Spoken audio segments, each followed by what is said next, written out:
Hola guardianes de la cultura, bienvenidos a este nuevo video de este pequeño canal.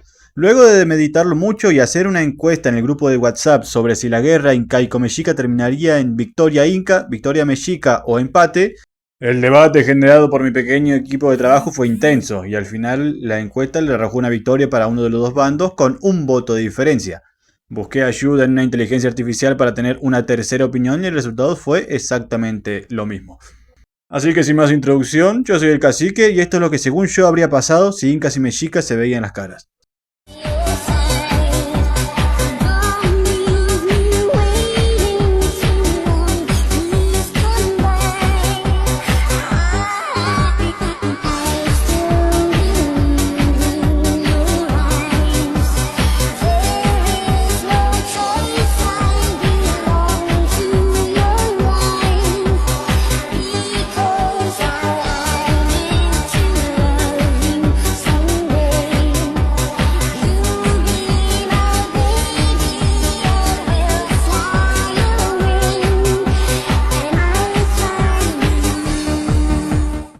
Por supuesto que decir que América jamás habría sido descubierta sin la aparición de Colón es un pensamiento sumamente inocente. Desde el primer momento en que Europa recibió la pólvora por parte de Oriente y se generó una revolución armamentística que sentaría las bases para la edad renacentista, la globalización sería un proceso que ocurriría tarde o temprano, y aunque Colón no llegara a las Américas, seguramente otro europeo o asiático lo haría. O africano, ¿por qué no?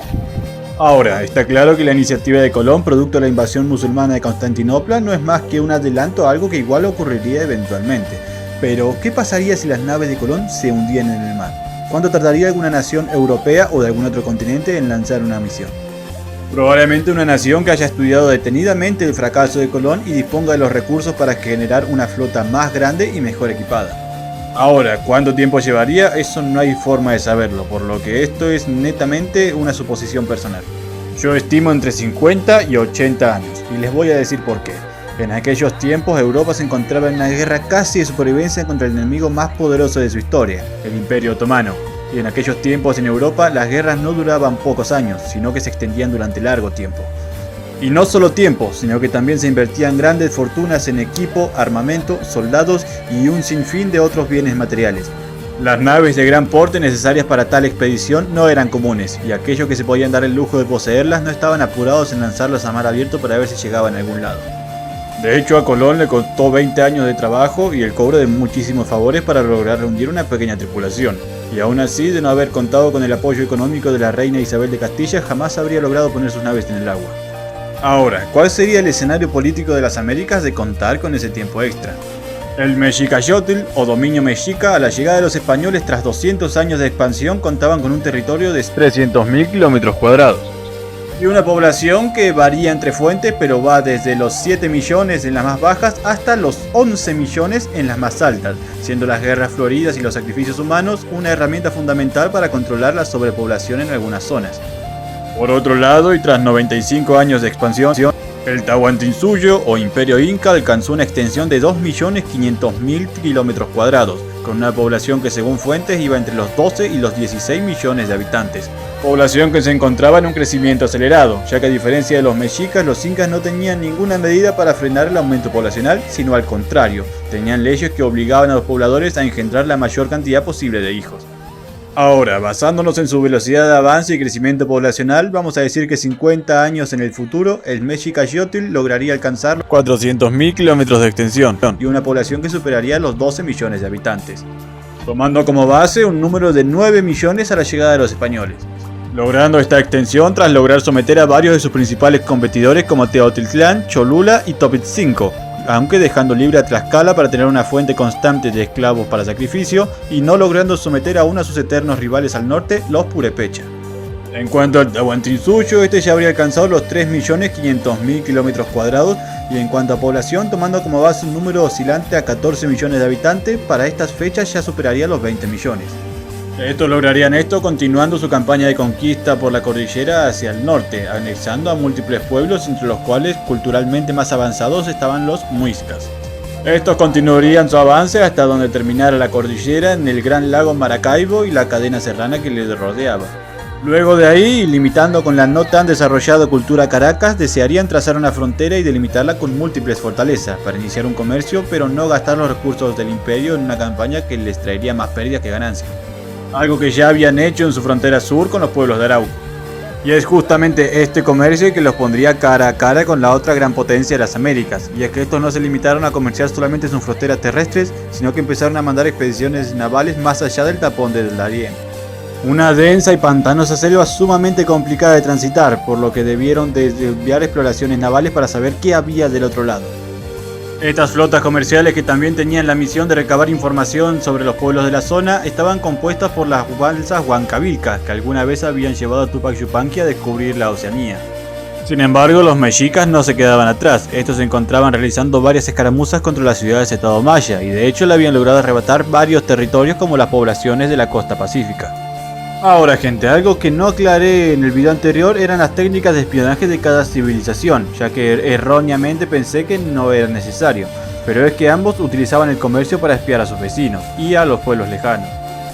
Y es que en las caravanas comerciales que enviaban no solamente había comerciantes, sino también soldados disfrazados, los cuales evaluaban a la civilización con la que estaban comerciando cuáles eran sus defensas y cuál era su poder de ataque. ¿Y por qué lo aclara ahora? Pues porque mientras los incas enviaban flotas comerciales espías desde el sur, los mexicas enviaban caravanas comerciales terrestres desde el norte. Ahora, si nos preguntamos qué misión comercial tendría mayor alcance, yo creo que la respuesta es obvia. A fin de cuentas, una que se embarca por mar puede cubrir muchísima más distancia a una que se mueve caminando por la selva, principalmente si tiene que llevar grandes recursos consigo. Estos comerciantes marítimos se entrevistarían con los jefes cercanos a la costa, intercambiando múltiples productos, como vasijas sonoras como la que están viendo en la pantalla, adornos de distintos materiales, herramientas de labraje para distintas clases de suelo y varios ropajes de lana. Estos pueblos no dudarían en intercambiar grandes cantidades de alimento, adornos y ropajes propios y algunas vasijas. Pueden parecer poca cosa, pero tanto incas como mexicas podían aprender mucho de los pueblos que tenían alrededor en base a estos productos básicos. Mientras tanto, desde el norte iban bajando de a poco los mercaderes mexicas, intercambiando prendas de algodón, algunas armas, cabezales de hacha y silbatos que parecían tener el rugido del jaguar.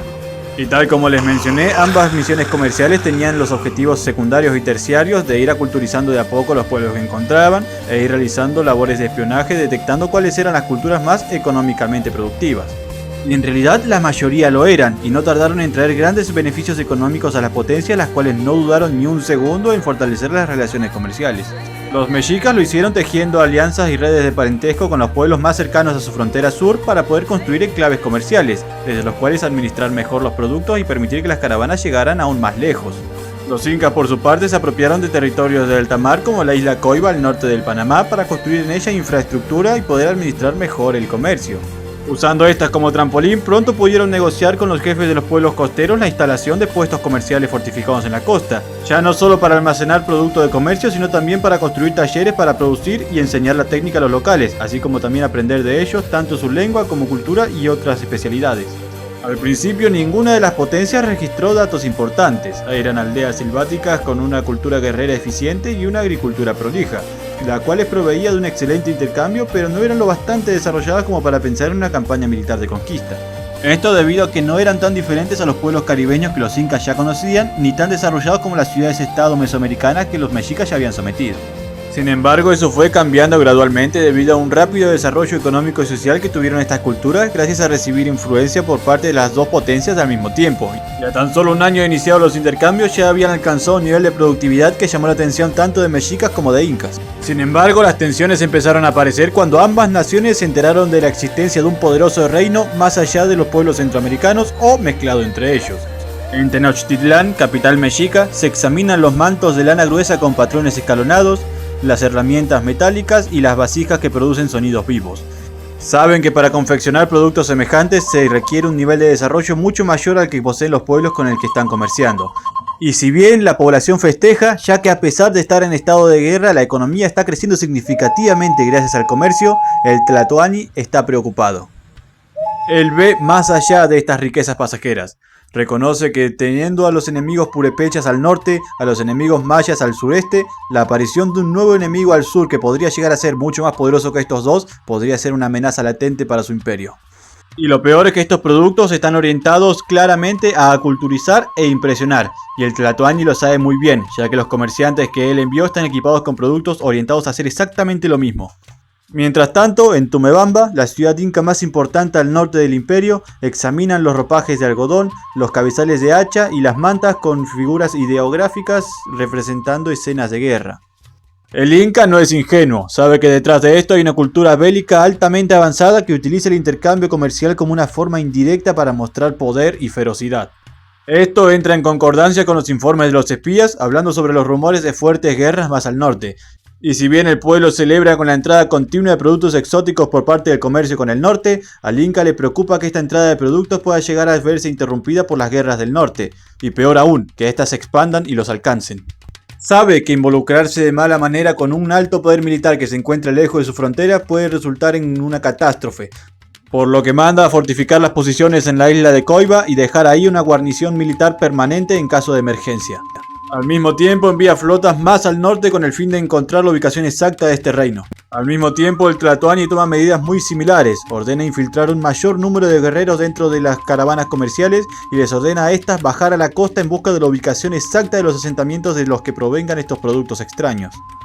Sin embargo, las tensiones reales se dieron cuando esta flota llegó hasta las costas de lo que hoy en día es Guatemala, dominada por los mexicas. Aquí fueron recibidos por un contingente de guerreros apostados en la zona, los cuales les hicieron seña para que desembarcaran.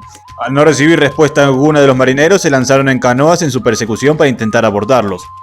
Estos, intimidados ante semejante nivel de hostilidad, emprendieron una rápida retirada, dejando atrás a las canoas mexicas. Estos huyeron hacia la posta inca de Concihuana, un volcán ubicado en la actual Nicaragua, que era el puesto comercial inca más al norte. Desde aquí mantenían relaciones comerciales amistosas con los lencas al norte y los charotegas al sur. Sin embargo, aquello no sería lo último que sabrían de estos espeluznantes guerreros, ya que apenas un par de semanas después llegaron al puesto unos extraños comerciantes.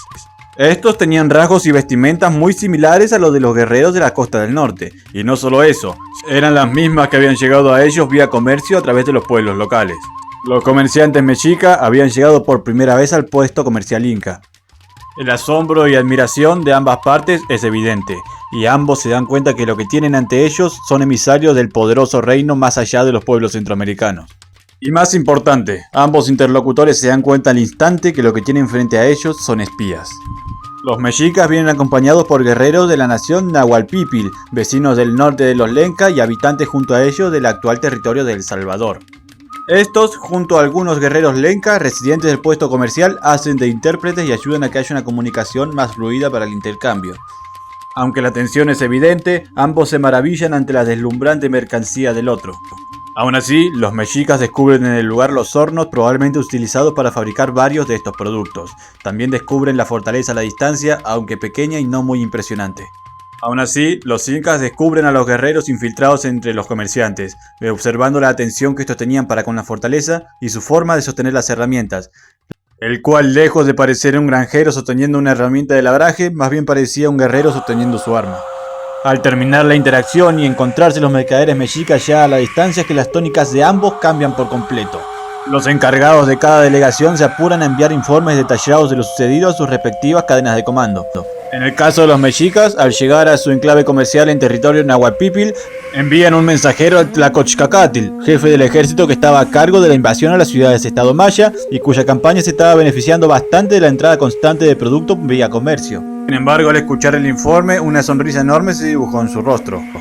Estos fantásticos productos vienen de una nación que tiene sus asentamientos en las costas del sur. Son excelentes orfebres y artesanos, tal vez mejores que los purépechas, pero estos tienen escasas fortificaciones y muy pocos guerreros. Ante esto, el plan del Tlacochcacatl era simple: enviar un contingente de guerreros a que invadieran ese asentamiento, saquearan todas sus riquezas, tomaran como prisioneros a todos los artesanos y obligarlos a reasentarse en el Mexicayotl, para que en lugar de fabricar herramientas para los granjeros del sur, fabricaran armas para el ejército mexica. Este envió un mensajero al Tlatoani solicitando su autorización para enviar por lo menos a 3000 guerreros a la campaña, un número que no debilitaría la campaña de los mayas.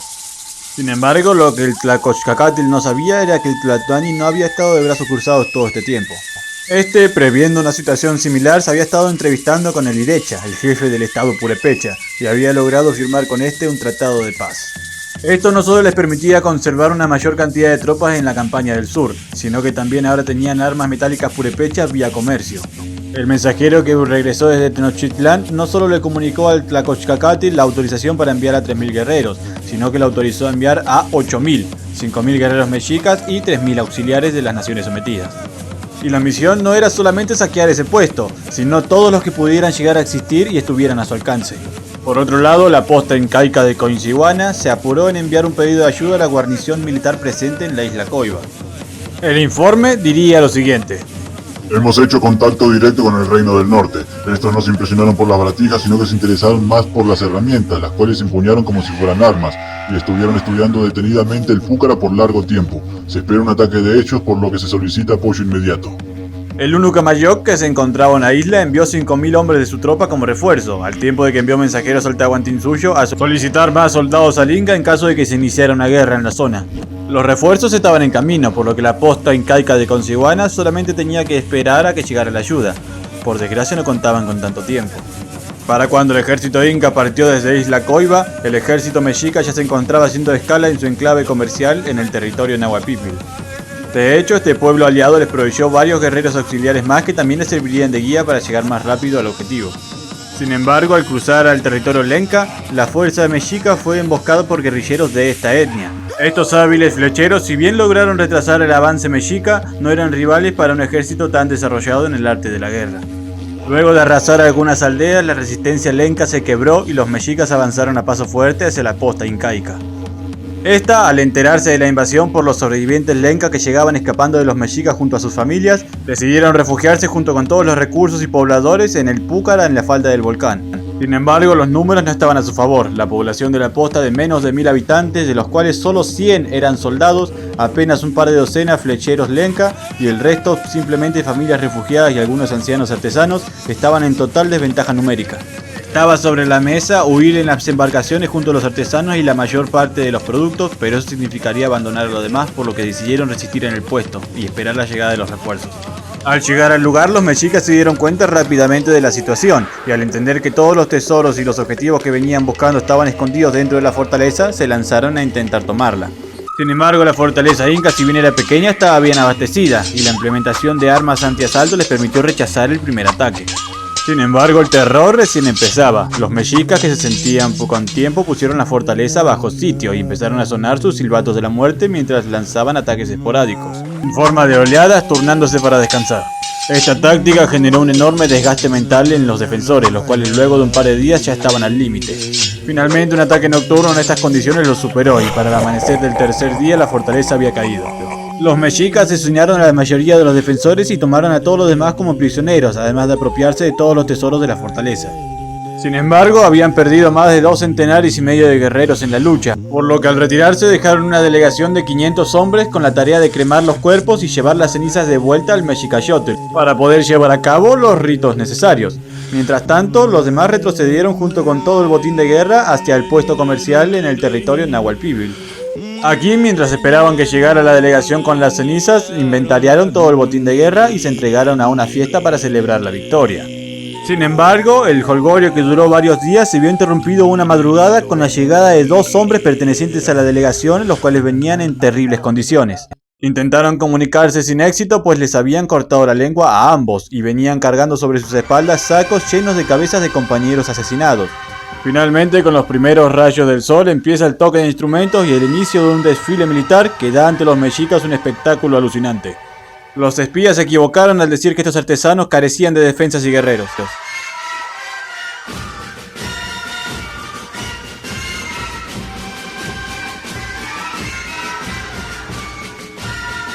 El ejército inca, herido en su orgullo por encontrar uno de sus puestos comerciales totalmente destrozado, se presenta para dar batalla.